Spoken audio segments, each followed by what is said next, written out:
Hello everybody and welcome back to Red Eagle Politics. Make sure to like this video down below and subscribe to the channel if you are new. A little bit of a different setup today. We got the face cam going. We're on StreamYard as well.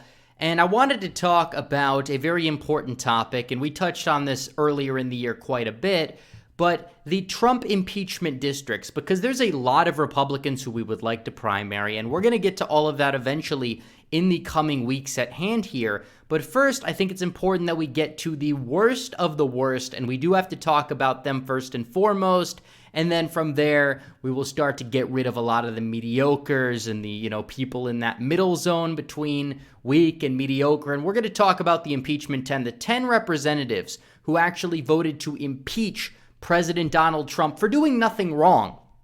That's the main thing. You'll have a lot of people, even, quote unquote conservatives. They're not conservatives. They're the neocons. And they'll be like, well, just because somebody doesn't like Donald Trump doesn't mean that you have to primary them. And it's like, why do they not like Donald Trump? Do they not like Donald Trump because he wasn't tough enough on immigration? Do they not like Donald Trump because he didn't pull our troops out overseas? No, that's not why they don't like Donald Trump. They don't like Donald Trump because Donald Trump is a threat to the system, and they are not. So even the fact that you have somebody out there that's talking about doing things like restricting immigration, that's talking about things like trade protectionism and bringing our troops home and putting America first for once, these are the same people who lash out, and they're establishmentarian through and through. Many of them grifted off of Donald Trump's name. Now they are turning a blind eye to Trump. Many of them rode the wave of Trumpism into office multiple times. Without Donald Trump, would they have won? I don't necessarily think so. But beyond that point, they decided to do what they did and impeach him just to appease the left, because Donald Trump objectively did nothing wrong in either impeachment trial, by the way, but they wanted to get rid of him anyways, and they would stop at absolutely nothing to do so. So here we go. We have this list right here. We have the list of 10. There's 10 in the House, 7 in the Senate. Many of the senators are either retiring like Pat Toomey or Burr, or they're not up this cycle. Murkowski's the only one up this cycle. I've talked about her at length already. We're still going to be talking about her. A very unique electoral system up in Alaska that may actually keep her job, which is very unfortunate, but there's a chance she goes down as well. But looking at this, looking at these individuals right here, I wanted to go district by district and talk about what is the most likely course of action in each district. And the first one is Wyoming at large. Liz Cheney, the worst. And this district voted for Trump by 43 points, the entire state of Wyoming. And Liz Cheney routinely has like a 19% approval rating in that district. It's laughable. She's most likely going to go down, even though there is a crowded field. I would say she'll probably go down. 90% plus sure she goes down. Could Trump have endorsed a better challenger? It's possible. And, we could look down at the Wikipedia article. There's a lot of challengers for all these candidates. But you go down to Wyoming. Trump endorsed Harriet Hegman. There's also a lot of other candidates in the race, but Bouchard was the guy, and then he had a scandal, so it's probably going to be Hegman. And she'll probably be in Congress. Is she perfect? Not necessarily, but she's much better than Liz Cheney, and getting rid of Cheney is a massive victory in and of itself. So up next, we have Dan Newhouse. Trump has not endorsed a challenger. Newhouse, he sort of was popular, due to local issues in rural Washington. This is a district that voted for Trump by nearly 20 percentage points. But if you look at Washington, we could go up to here. There's a lot of challengers as well. But Lauren Culp, who ran for governor last time and actually outperformed Trump despite being somebody who was labeled as like a Q boomer or whatever, he's probably going to be the guy to get the nomination at this point, because you have to understand it is a jungle primary. Democrats only have one candidate. That one candidate is likely going to get the majority of the Democratic votes. Thus, you're going to have a Republican field, and all Culp needs to do is get more votes than Newhouse, which is more likely than not going to happen at this point. That's going to be another district Republicans are going to pick up, essentially, because you have a RINO in there. You can get an actual fighter in that district, somebody who stands for conservative values in some capacity, because these people are losers. They don't do it. Up next, we have Rice. Tom Rice in South Carolina's 7th. Unique character. This guy actually objected to the results of 2020. Then he voted to impeach Donald Trump. Pretty strange. But Donald Trump won this district by 18 percentage points. It's to the right of South Carolina. And South Carolina is a mess. We're not going to let Nancy Mace off the hook. I could do a whole video on the South Carolina GOP because it's just so bad. So many awful people. Even the governor is probably like average Republican nationwide, and he's like great compared to all of them. But you have a lot of people in the race. Trump has not endorsed a challenger. Graham Allen is probably the most notable one. But from what I see, Mark McBride is probably the most based one from what I understand as well.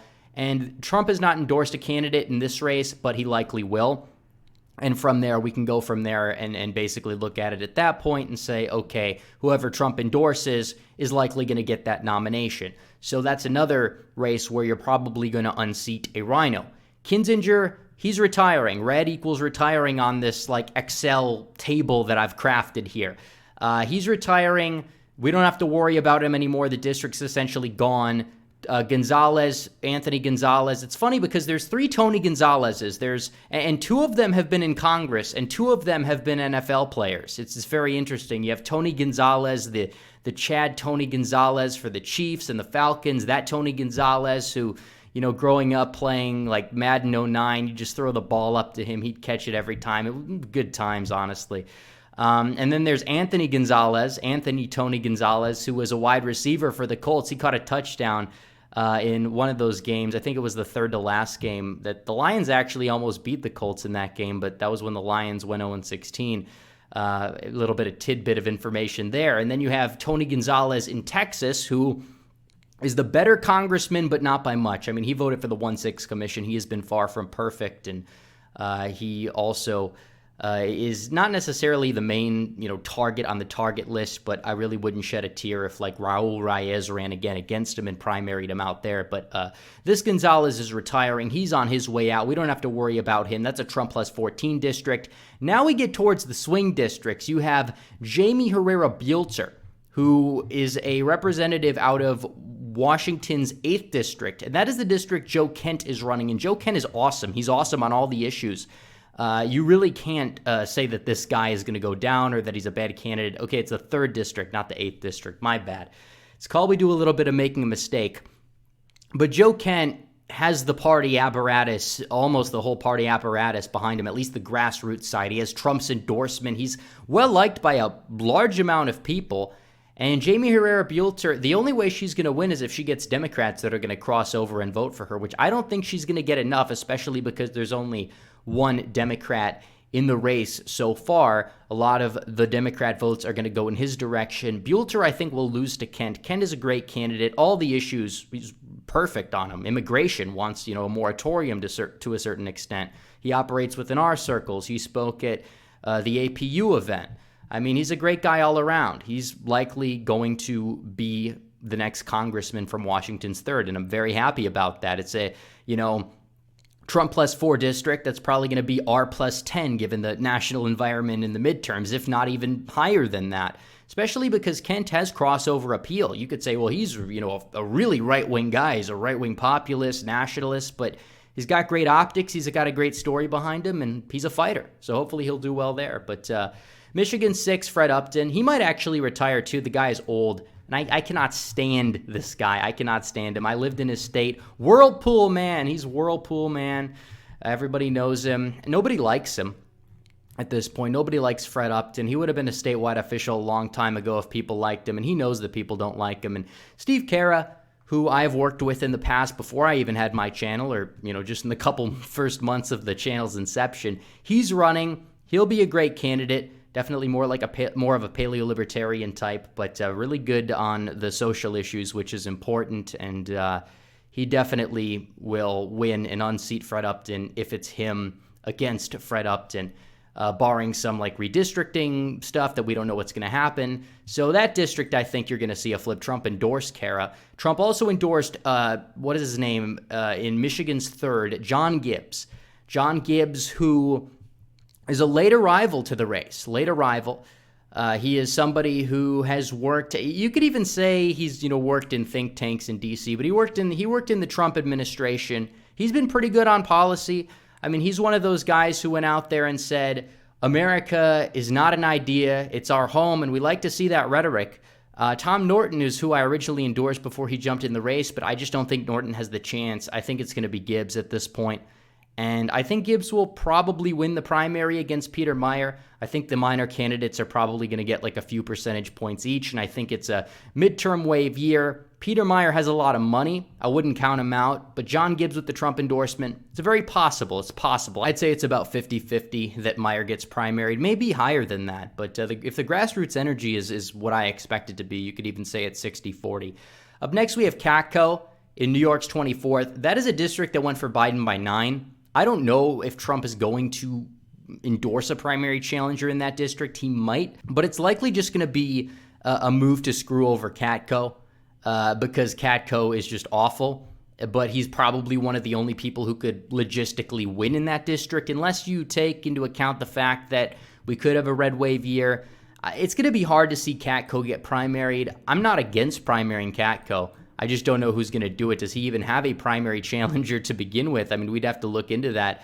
What district is Catco in? He's in the 24th district. So looking at the 24th district, he does apparently have a couple of primary challengers in that district, none that I've even heard of. So we'll really have to see what happens in that district as well.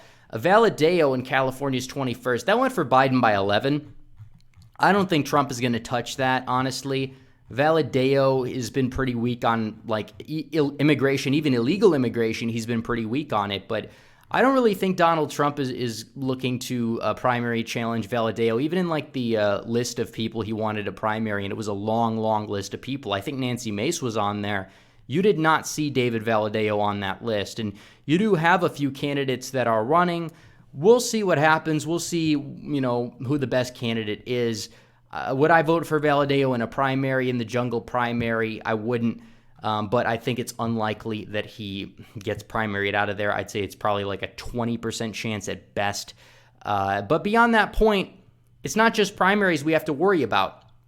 I mean, it's also the primaries for the people that didn't impeach Trump, but that are also awful on a wide swath of issues. But also, it's important that we start primarying, or not primarying people, but we look into districts that have a lot of weak candidates that are being pushed by the establishment who are grifting off of being like pro-Trump or whatever, or even sometimes using the tagline America First, but are the furthest thing from. Those people are a cancer in our party as well, and they need to go away as well. So the primary season's very important. We'll get through that before we, start to talk like exclusively about the, high-profile general election races. So anyways, guys, thanks for watching this video. Please like this video down below, comment down below, subscribe to the channel if you are new, hit the bell for notifications so you never miss another video. Follow me on social media. The links are all in the description down below. As always, guys, thanks for watching. Red Eagle out.